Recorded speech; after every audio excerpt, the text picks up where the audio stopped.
सोच के देखिए, सन 1769 कॉर्सिका का एक तूफानी द्वीप। यहाँ जन्म होता है इतिहास के सबसे ताकतवर और हाँ, सबसे विवादास्पद किरदारों में से एक का। एक ऐसी शख्सियत जिसके जुनून ने दुनिया का नक्शा ही बदल कर रख दिया। तो चलिए आज नेपोलियन बोनापार्ट की उस असाधारण कहानी में उतरते हैं जो उसे आसमान की बुलंदियों तक ले गई, फिर जमीन पर गिराया और फिर देखते हैं आगे। ये जो लाइन है ना, ये उस आग की कहानी है जो रोशनी भी देती है और सब कुछ जला भी सकती है। आइए जानते हैं कि कैसे एक कभी ना हार मानने वाली इच्छा ने एक पूरा साम्राज्य खड़ा किया और फिर उसी ने उसे राख में भी मिला दिया। हर लेजेंड की, आप जानते हैं, एक शुरुआत होती है और नेपोलियन की शुरुआत हुई कॉर्सिका के एक मामूली से घर में। लेकिन उसके सपने किसी सीमा को नहीं मानते थे। वो तो महाद्वीपों से भी परे थे। जरा सोच कर देखिए, आप एक ऐसी जगह पर हैं जहां आप एक बाहरी व्यक्ति हैं। लोग आपको आपकी पृष्ठभूमि, आपके कद काठी के लिए लगातार परखते हैं। नेपोलियन के लिए ना, ये रोज की सच्चाई थी और यही सच्चाई उसके अंदर की आग को, उसके जुनून को और भड़का रही थी। उसे पता था किस्मत जो भी देगी वो काफी नहीं होगा, वो उससे कहीं ज्यादा हासिल करके रहेगा। और ये सिर्फ कोई सोच नहीं थी, ये उसका जुनून था, एक ऑब्सेशन। बिल्कुल छोटी उम्र से ही उसका विजन एकदम साफ था। उसे आम लोगों की तरह नहीं जीना था, उसे एक अलग रास्ता बनाना था, एक ऐसा रास्ता जिसे इतिहास हमेशा याद रखे। फ्रांसीसी सैन्य अकादमी में उसे जो भी ताने मिलते थे, जो भी बेइज्जती सहनी पड़ती थी, वो सब उसके इरादे को और मजबूत कर रही थी। हर अपमान उसकी आग में घी का काम कर रहा था और उसने खुद से एक वादा किया, ये लोग उसे भूलेंगे नहीं, ये लोग उसे याद रखेंगे। तो फिर वो वक्त आ ही गया जब दुनिया ने पहली बार उस आग के गर्मी को महसूस किया। वो आग जिसने एक परेशान किए जाने वाले कैडेट को एक ऐसे कमांडर में बदल दिया जिससे सब खौफ खाते थे। युद्ध के मैदान पर, जहां हमेशा से पुराने तरीके और परंपरा चलती थी, नेपोलियन ने आकर सारे नियम ही बदल दिए। टूलोन में उसने दिखा दिया कि असली टैलेंट तो हिम्मत और कुछ अलग करने में है, और बस फ्रांस का ध्यान पहली बार उस पर गया। लेकिन कहते हैं ना, बड़े से बड़े जनरल का भी एक दिल होता है, और नेपोलियन का दिल जीता जोसेफिन ने।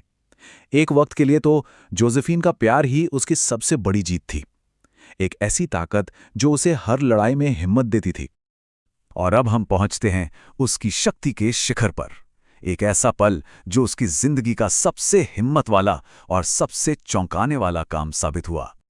उसका सत्ता में आना ना किसी उल्का पिंड की तरह था, एकदम तेजी से।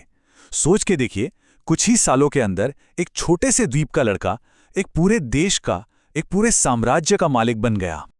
ये एक ऐसी हरकत थी जिसने पूरे यूरोप को हिलाकर रख दिया। पोप वहां खड़े थे ताज पहनाने के लिए, और नेपोलियन ने उनके हाथ से वो ताज लिया और खुद पहन लिया। संदेश बिल्कुल साफ था, मेरी शक्ति किसी की दी हुई नहीं है, मैंने इसे खुद कमाया है, ये मेरी है। उसकी सेनाएं पूरे महाद्वीप में ऐसे फैल गईं जैसे आग। बड़े बड़े साम्राज्य गिरा दिए और यूरोप का नक्शा अपनी मर्जी से दोबारा बनाया। यूरोप के लिए वो या तो एक हीरो था जो आज़ादी दिला रहा था, या फिर एक विलेन जो सब कुछ तबाह कर रहा था। लेकिन एक कहावत है, जो चीज ऊपर जाती है वो नीचे जरूर आती है, और नेपोलियन की कहानी में भी यही हुआ। यहां से कहानी एक नया मोड़ लेती है।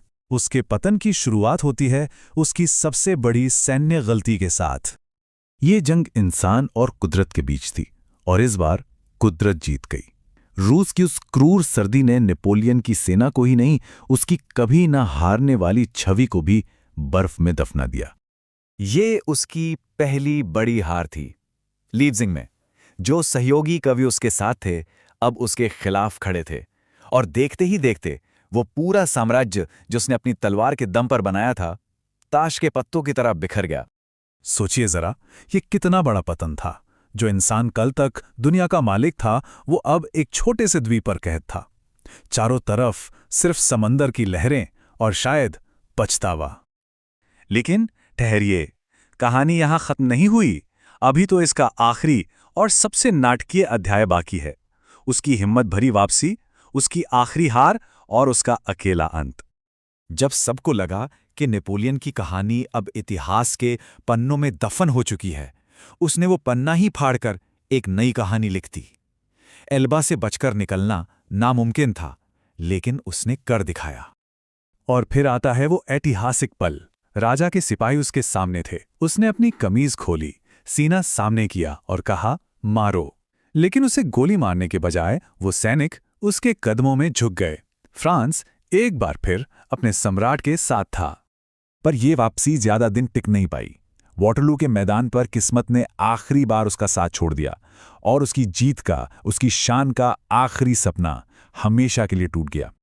इसके बाद कोई वापसी नहीं हुई, कोई महिमा नहीं, बस एक दूर दराज का द्वीप, एक सुनसान सा समंदर और एक ऐसे साम्राज्य की यादें जो कभी उसका हुआ करता था। तो आखिर में सवाल यही उठता है, नेपोलियन था कौन? एक नायक जिसने फ्रांस को गौरव महसूस कराया, या एक खलनायक जिसने पूरे यूरोप को जंग की आग में झोंक दिया? सच्चाई ये है कि उसकी विरासत बहुत जटिल है और जवाब शायद इन दोनों के बीच में कहीं है। नेपोलियन की कहानी, आप जानते हैं, एक चीज साफ करती है कि एक इंसान की महत्वाकांक्षा, एक इंसान का जुनून पूरी दुनिया को बदल सकता है, अच्छे के लिए भी और बुरे के लिए भी। पर सवाल यह है कि इसकी कीमत क्या होती है?